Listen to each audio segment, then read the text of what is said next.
Amazon finally released the first image of Sophie Turner as Lara Croft as their Tomb Raider TV show being helmed by Phoebe Waller-Bridge after years of being out in the wilderness is finally into production. Hi everyone, it's Az here from HeelvsBabyface. Do you know that it's been 3 years since the, I say announcement, but since it came out that Amazon TV were doing a Tomb Raider TV show? On January the 27th, 2023, the Hollywood Reporter went with this heading of Phoebe Waller-Bridge prepping Tomb Raider TV series for Amazon exclusive.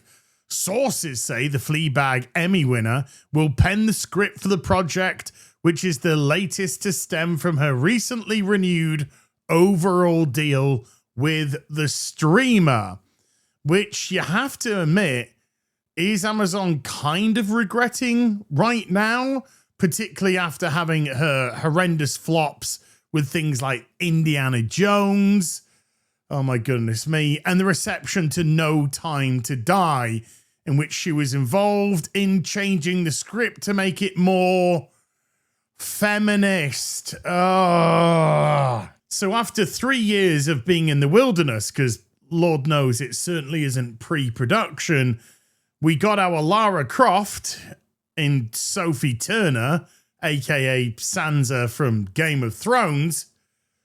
Not personally my number one choice, but there we go. And she put on some get-up and went, hey, look, I'm Lara Croft. What do you think? And here we are. This is what she looks like.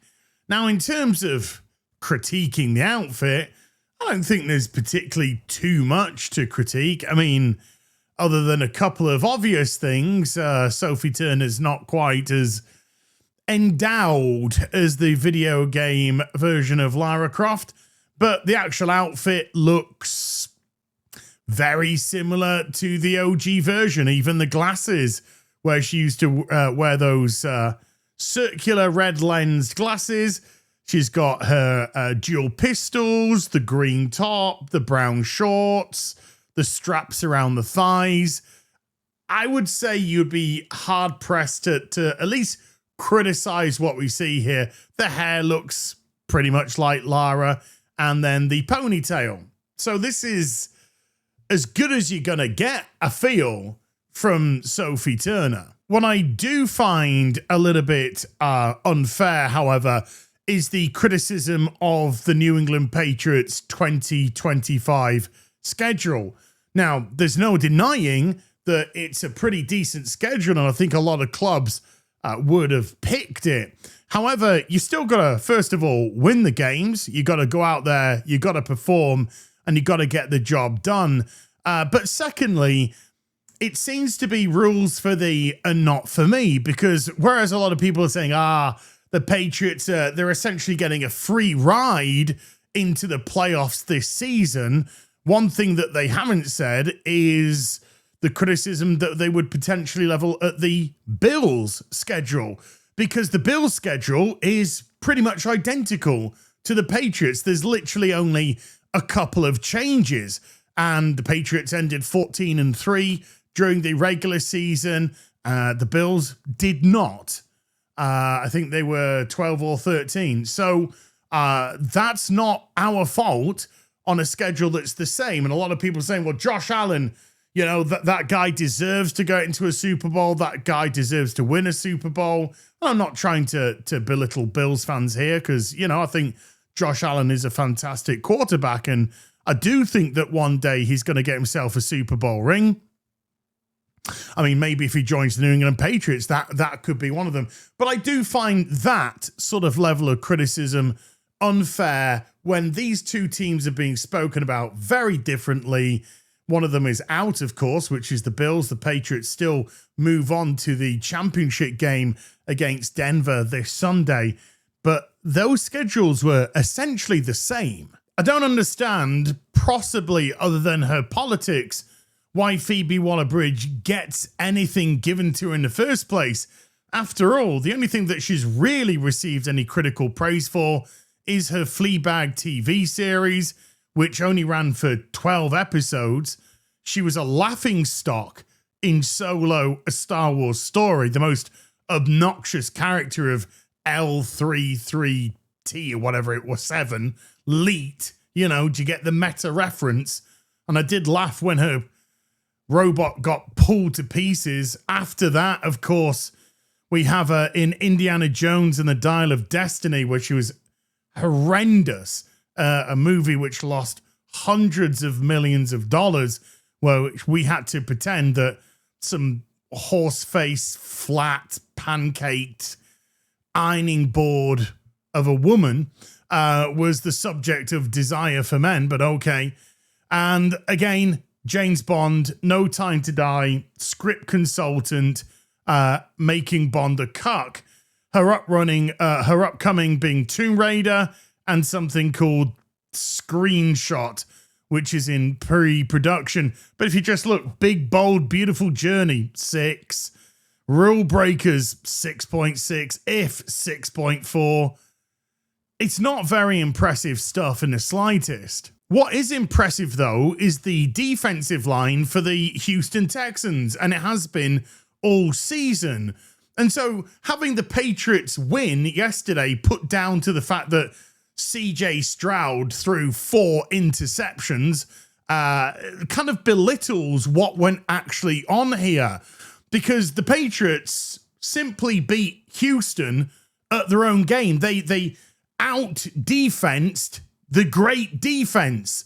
They pressured them. Do you think CJ Stroud just kind of stands there, looks around, and just goes, "Whoop, oopsies, that's an interception"?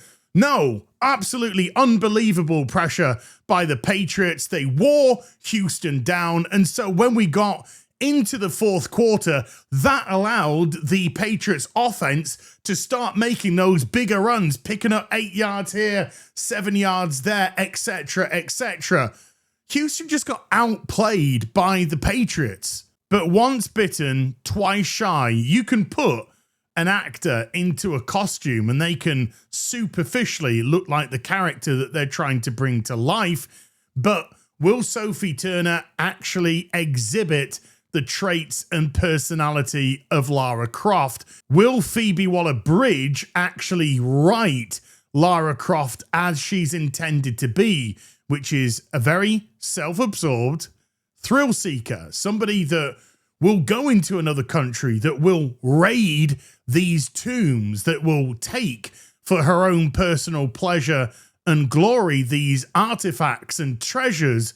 Or, as we are most likely predicting, she will become some sort of heroine that will fight for the relics to be presented to their rightful owners, which will be leaders of those countries, etc., who, if this was reality, would immediately just sell those objects on to collectors and take themselves a massive payday, the item to be lost for all time. What shouldn't be lost, of course, is the Patriots' respect of the Mile High Stadium, where they haven't clocked in a post-season victory, going 0-4 at the Mile High. And even though Denver have lost Nix as their quarterback, with Ben DiNucci just being signed to their practice team, and he would be potentially available to start should they need him to, and being an ex-Patriot as well, I just feel like Drake May's just got too much. He's got too much there, and with the Patriots on such a roll right now, this is the moment to see themselves, after what many teams thought was a dynasty over, back in the Super Bowl picture. An image can only go so far. You need something substantial, a trailer, something that we can actually see Lara in action, hear the type of dialogue that's going to be going on, and get a good glimpse at Lara Croft's personality.